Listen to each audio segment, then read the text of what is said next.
There's like an 8-foot person beside it, and another one's inside, and it has big eyes and looking at us. Okay, where is this on your property? In my backyard. I swear to God, this is not a joke. This is actually, we're terrified of it. So there's two people or two subjects that are in your backyard? Correct, and they're very large. 9 feet, 10 foot, I don't know.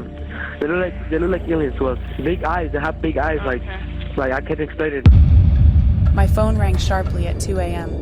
The number was unlisted, but I had a feeling I knew who it was. "It's back," a hushed voice confirmed my suspicion.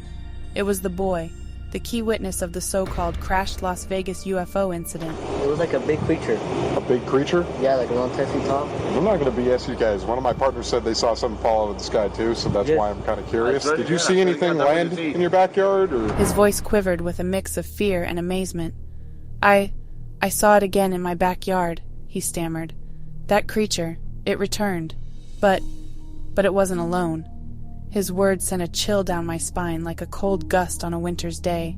Every instinct screamed at me to dismiss this as some late-night prank, but something in his voice, a raw and resonating terror, it made me listen.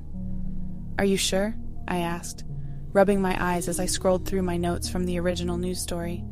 He was certain, he insisted, describing the creature in such vivid and horrifying detail that I felt my blood run cold. It was the same greenish tall creature, but this time it had brought a companion. "I heard them, talking or whatever they do," he revealed. "They pointed at my house, then up at the sky. They left something behind. A stone or device. It's glowing the same green." He insisted on publicizing this, thinking it may be a warning or a sign. "The public deserves to know," he insisted. I was inclined to agree, although the enormity of the situation left me with a sense of dread. If this were all true, we were stepping into uncharted territory, grappling with an existential threat or a groundbreaking discovery. Either way, it was terrifying. "I'm heading to your place now.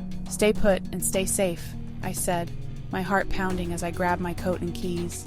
As a journalist, I was used to being thrown into the deep end, but this was different. I felt like I was teetering on the edge of a precipice, staring into the abyss of the unknown.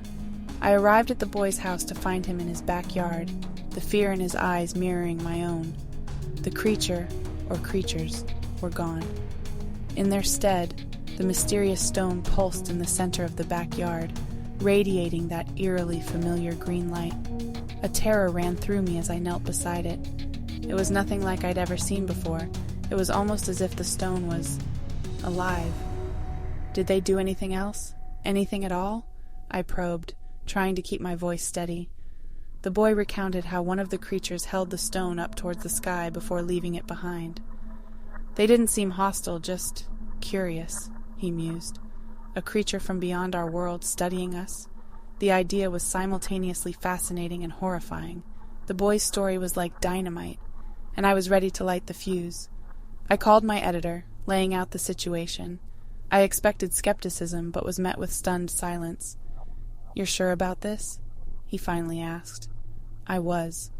This was the biggest story of my career, and potentially the history of mankind.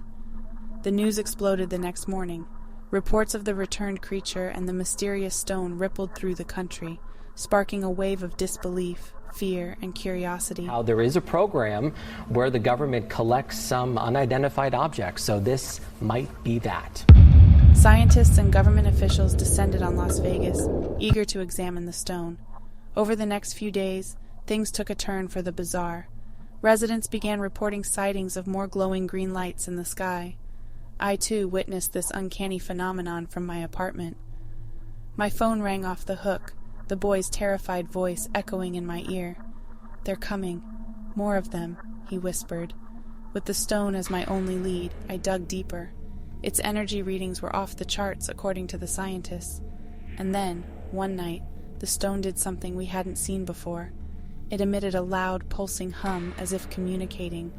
I recorded the sound, my hands shaking, and as I played back the recording, an inescapable truth dawned on me.